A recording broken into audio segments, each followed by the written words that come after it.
This is a video tour of my Exorcised Coven Cottage I've called Crypthaven's Rest. Just filming this to archive it and share some ideas, maybe inspire a few people.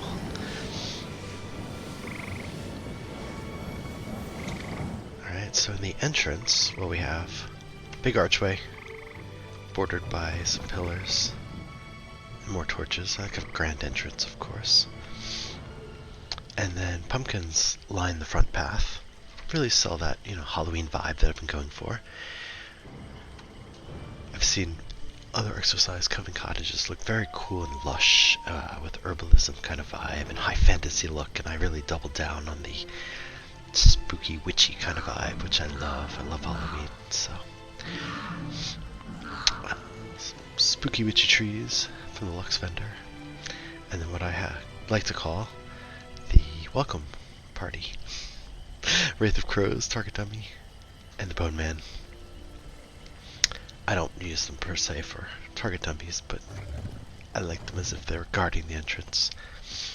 Likewise, at the end of this front path, we have the Scarecrow and the Skulls on the Vines to kind of dive into some of the more Glenumbra vibe. But they're not really stopping you from getting in, just walk by. And we come to the central point of the Coven Cottage. It's crossroads, naturally, because there are several different sections in the Coven Cottage where you can go.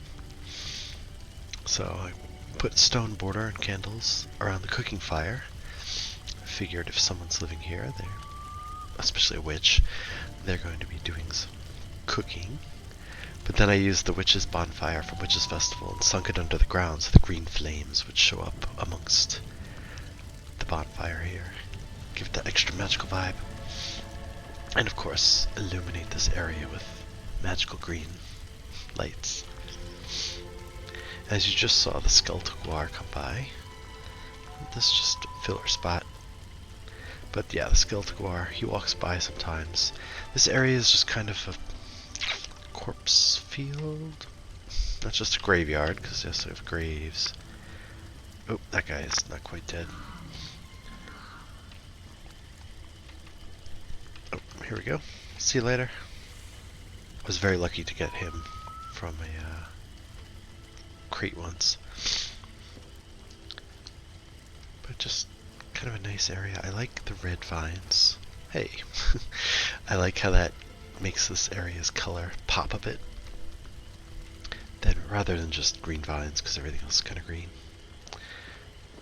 Cool. Moving on.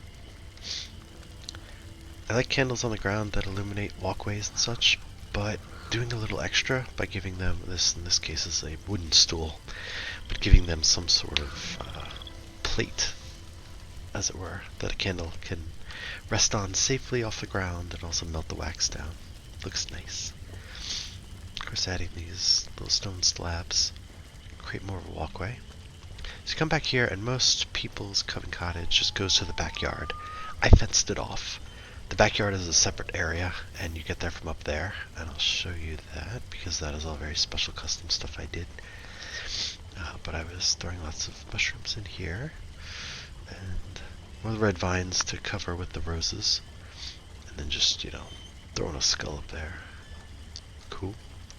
Come back around. Yep. Ages ago, when I used to play World of Warcraft, I was a Wrath baby.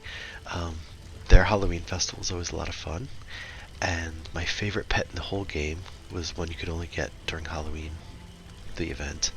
It was a black cat with a witch's hat who flew around on a little broom. So I just took ESO's black cat pet. Actually, this is the witch's infernal because it has the hat. And then I put a broom floating and just lined them up together. Over time, he'll sit down, which looks nice too. So then we can just go here, the entranceway. I bordered it out, made it a little larger, with stone slabs, just to give it some more dimension. And also because there's a balcony up there, it needed some structural integrity, right? Alright. Go in here, through the curtains, and I made the interior of my witch's hut. Oh, not just cozy, but almost like a shop. So the whole idea of this place is my main is a witchy necromancer-vampire character, and a lot of my characters are dark in theme. And when I do homes and I decorate them, I want them to be somewhat realistic. We'll say lived in, perhaps. So I like the idea of the Exorcised Coven Cottage out in the swamps of Glenny B, and if anyone were to, any adventure just randomly stop by, you know, things should be, well, interesting for them, right? But also safe for the owner. So you can come in here, you could, I mean, yes, he's a banker, but this gives off shop vibes. Especially with the counter and all the thingamajigs back here. Non-monks use an ancient Daedric artifact to heal. How dare the very Ansu interfere with their holy work? I know, right? Anyway, if an adventurer were to come in here, maybe they'd want some soul gems, or I would need that. Potions, yeah, potions, elixirs, who knows, yeah. So, you know, they could barter with him behind this counter. Me, I've got my crates here for extra storage of everything. And of course he's a banker, so easy access to my own bank. But people could also relax and get some skooma. It's cool. No cops around here. Enjoy a roaring fire. Just some normal firewood in the roaring fire, like totally normal. Yeah, but the master of the house, as you might expect, needs somewhere to sleep, so I built an upstairs area. Just some wooden planks up here, and then of course the Merkmeyer steps, another chest. It's great because I create a little bed area, throw down the elsewhere rug, and it feels a little homey. Reading candelabra, just where you can hang your cloaks and robes, I guess. Some light reading material. Of course, a dresser, more clothes, more reading, yep. And your holiday cake. A little extra light, a little extra fun. That way, you know, you could be sleeping in your bed and some adventurers stop by. They're going to come here. They are unlikely, I think, to go back there and go up the stairs, especially if this gentleman would stop them. Right, here we go. I love these really big autumn-looking trees. And then a few miscellaneous spooky stuff. I mean, okay, indoor elf or dark elf lanterns aren't all that spooky, but kind of when you put it in a place with a vibe like this, kind of be. Yep. Alright, so back over here we have another merchant. This lady might be up to no good because we have corpses wrapped up and being held inside this box that clearly closes up, and a cart. Maybe she carts the corpses in or takes them out. Again, my main's a necromancer, so I really was thinking a lot about having a place where a necromancer might want to perform their experiments, you know? Since you gotta stay away from the eye of the public and the guards and, you know, the law-abiding ne'er-do-wells. So she seems to be an assistant in that process. Now, back behind this hutch is just treasure. Just treasure, pretty much. Feel like my necromancer. As you go about your travels across all of Tamriel, you acquire a lot of stuff, a lot of fancy stuff and miscellaneous stuff and trinkets of value to other people. So you just need a place to stash it all. Kind of like a dragon in their hoard, right? So, balcony up there, we'll go there next. But first, under the balcony. This, I used to have so many more of these. But I need a park out limit, so I started limiting how many I piled in here. But all the same, with the axe here, in this kind of altar, the implication is this is where the necromancer might carve up animals as experiments go awry or otherwise need parts. And so when the armory was released, I put it here because there was no other great place to put it. And that works for me. Alright, go upstairs to the balcony. I very much like verticality in my maps of everything's, well, yeah, everything I do. So I didn't like a default Exorcised Coven Cottage, which was just all one level, which is why the hut itself has a second level. And I did this when it stretches on. So this is clearly where the necromancer would be doing their thing. Daedric chairs, if you have a superfluous amount of them, they're great for tables. And just decor to smash into a wall backwards. And then, yeah, we have a collection of heads. And you see the two brothers with an axe in their head. And a witch's head on the table with a scythe. Ooh, steal that soul perhaps. And it's smoking because there's a censer down here, just under the table. Lovely. Yep. Probably drying out corpses to just get the skeletons, like make some skeleton friends like Mr. Bones. As we come around this corner, we have a little kind of altar-y area, and a friend, and she's just chilling. Of course, full service, so you know I could sell my suspicious goods to her for a tax, but I don't bother.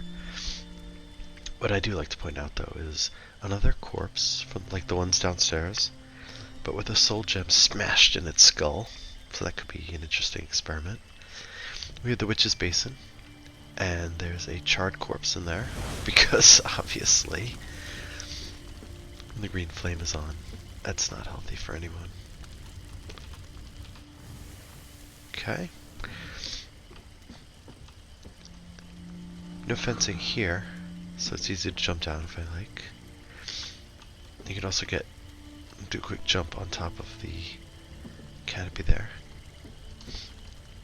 But we pass past here, and there's the border to the backyard, and another broken out area. So, for example, when I come out of the backyard, I like to jump down here if I'm going out. So, down the ramp, we see hanging cages and other dark things. More verticality. We'll go there last. But here's the backyard. And it feels good because it's a bordered out backyard. You can't just run in here from the front. You have to go all the way around. And then you can't just go right out because you have to go back up and out. So, the lovely spinning wheel of death and all the hanging skeletons. But then just take a rekindling bonfire and stick it in under, and now it's like you're smoking the corpses. But I always thought maybe char the skeleton a little. I don't know, maybe it makes it a little more hardy. Probably makes it more brittle, but hey, it's the experiments of a necromancer. You don't know what you get until you try. Yeah, so more cages. The necromancer spire. Cool. The backyard of the Exorcised Coven Cottage has this bit of water from that back there, which leads out to the ocean, the bay, technically. So I bordered it out, you know, for protection. You don't want flooding, right?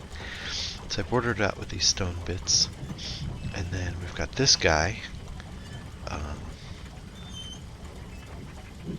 Yeah, I don't know, there's not much to say about that. Just the axe fit perfectly. And grisly gruesome there. One candle just to illuminate it so you notice it. The wicker spire. And come right here. Spiderwebs. Spider trophy. I love the black tendrily smoke that was a furnishing. I think from a crate once. It just fits here. It tinted everything a little darker. It's really fit. Alright, so we get up to here, but first underneath this deck, some cages, a couple of corpses in there. Ooh. Unpleasant, right? Oh, well, hello. Yeah. But yeah, anyway, so outfitting station. I like an outfitting station in every home that I use frequently enough. That's my number one service probably. So things like an alchemy station and the cooking fire, I don't actually use. They're for decoration only. Can be used, I just don't. So I made this space as if someone was experimenting with chemicals, potions, whatever that is in the jar. You know, adventurer's backpack, a chest must have more supplies in it, right? Skull just fits so perfectly right on top of that cloth.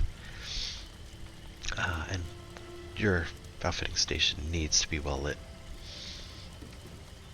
Otherwise, how do you know your outfit's nice or colors are true?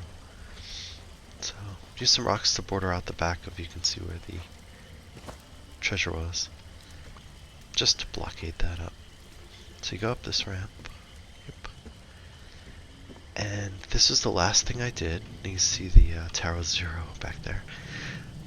Yeah, this is the last thing I did in this area. The rest of my parts, not enough. But I'd love to have more. I wanted to make a tiki bar.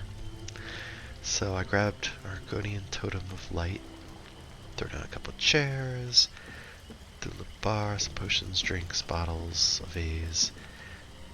These 4 rocks are one furnishing, so I just added some candles on top. You can stand back here if you were serving your friends. Take a look at the gruesomeness. But you can also check out the sights. And indeed, if you were sitting in the chair, having a drink with your friends, you could, check out the Iliac Bay. See if Tower Zero starts lighting up or doing anything bad. And all that.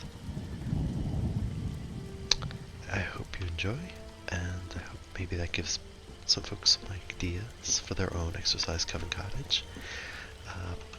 It is only available during Witches Festival, I believe. Either with in-game gold after you get the achievements, or you could buy it with the Crown Store. And a couple of my friends also have it and have decorated theirs incredibly differently from mine, and I love both of theirs. But yeah, I need to archive this in case I wanted to tear this all down or otherwise make giant revamps of it and not feel bad. Have a good evening.